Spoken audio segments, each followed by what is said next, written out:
जय हिंद दोस्तों। इसके पिछले वीडियो में हम आप लोग को यकृत के बारे में बता दिए थे। यकृत मानव शरीर की सबसे बड़ी अंतःस्रावी ग्रंथि है। यकृत से ही पीत्त का स्राव होता है। परीक्षा में पूछ देगा कि पीत्त का स्राव कहाँ से होता है, तो यकृत से। अगर किसी व्यक्ति को जहर दे के मारा गया है तो ये कैसे पता चलेगा? लीवर के ही जांच से पता चलता है। लीवर को ही यकृत कहा जाता है, इसी को कलेजी कहा जाता है। लड़का सब जब खसी कटाएगा तो कहेगा कि बाप रे हमरा कलेजिए चाहिए। ठीक है, तो कलेजी माने लीवर। लीवर कहाँ रहता है? दाहिने तरफ, इधर अंदर के तरफ रहता है लीवर। समझे? ऊपर फेफड़ा, उसके नीचे इधर डायाफ्राम, डायाफ्राम के नीचे लीवर। याद रखिएगा बढ़िया से। चलिए, मानव शरीर की दूसरी सबसे बड़ी ग्रंथि जिसका नाम अग्न्याशय है उसके बारे में हम लोग जान लेते हैं। मानव शरीर की दूसरी सबसे बड़ी ग्रंथि कौन है? अग्न्याशय। अग्न्याशय को पैनक्रियाज कहते हैं। और ये पैनक्रियाज जो है ना, ये ऐसा ग्रंथि है, इसी को मिश्रित ग्रंथि कहते हैं।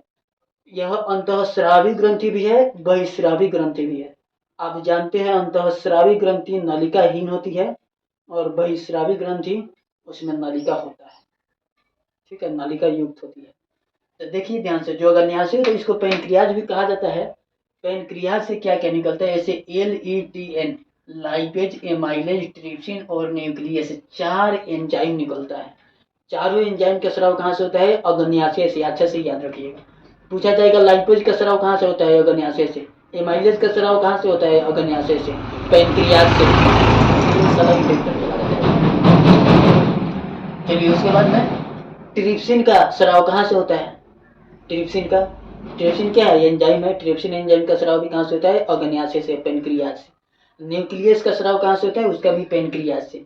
पूछेगा लैंगरहैंस की दीपिका कहाँ पाई जाती है, तो लैंगरहैंस की दीपिका भी अग्न्याशय में पाई जाती है। लैंगरहैंस नामक वैज्ञानिक ने खोज किया था दीपिका का। लग रहा था छोटा छोटा टापू जैसा, इसमें कुछ है अग्न्याशय में।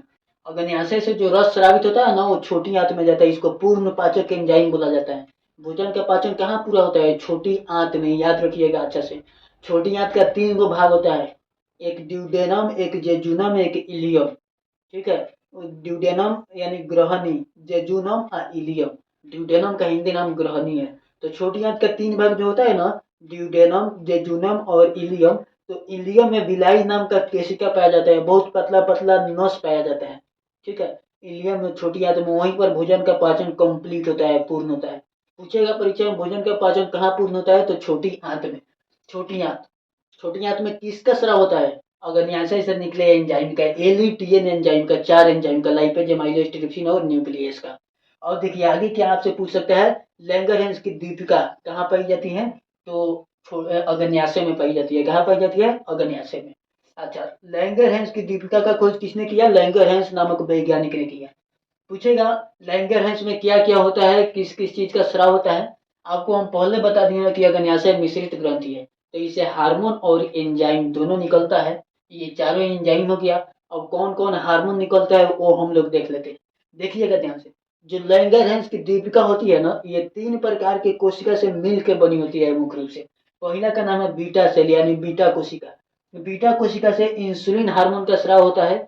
इसी इंसुलिन का अगर कम स्राव होता है, अल्प स्रावन होता है इंसुलिन का, तो व्यक्ति में चीनी रोग, डायबिटीज यानी मधुमेह पकड़ लेता है। मधुमेह रोग बहुत खतरनाक होता है। बीटा सेल से इंसुलिन का स्राव होता है।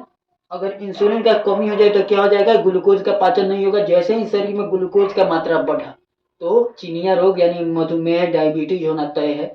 अगर लीवर भी आपका खराब है, कम काम कर रहा है ना, और ये इंसुलिन का स्राव कम होने लगा तो पकड़ लेगा। क्या पकड़ लेगा? डायबिटीज। डायबिटीज पकड़ लेगा तो क्या करना पड़ेगा? गांथना पड़ेगा सुई। कौन सी का सुई गांथना पड़ेगा? इंसुलिन का सुई। अब इंसुलिन का सुई कौन खोजा था? तो इंसुलिन का सुई 2 गो वैज्ञानिक था। एगो विलियम बैटिंग, ठीक है, विलियम बैटिंग था, और एक बेस्ट, उसका नाम था चार्ल्स बेस्ट। ये दोनों मिलके 1921 में इंसुलिन का खोज कर दिया। इंसुलिन हार्मोन के लिए इंसुलिन का इंजेक्शन बना दिया सुई। अब गांथा किसको जाए, ये सब सोच रहा था। 2-4 दिन से सोच रहा था कि किसको गांथा जाए, किसको गांथा जाए, किसको गांथा जाए, किसको गांथा जाए। लास्ट में जाके एक आदमी मिल गया, उसी को गांथ दिया सब 1922 में। ठीक है, तो अब से जाके इंसुलिन का सुई चलने लगा। तो इंसुलिन का सुई आज अब उपलब्ध है। इंसुलिन का किसी में कमी हो जाता है, कोई बहुत धनी मनी आदमी है, डायबिटीज का जानते हैं, दुनिया है ना गरीबों के लिए बनी ही नहीं है। बाप रे बाप, गरीब का सारा सपना सब कुछ टूट जाता है, साला पैसा भी नो। तो पैसा रहना चाहिए, उसके लिए बैकअप बनाना पड़ेगा, पढ़ना पड़ेगा, आपको कामयाब बनना पड़ेगा।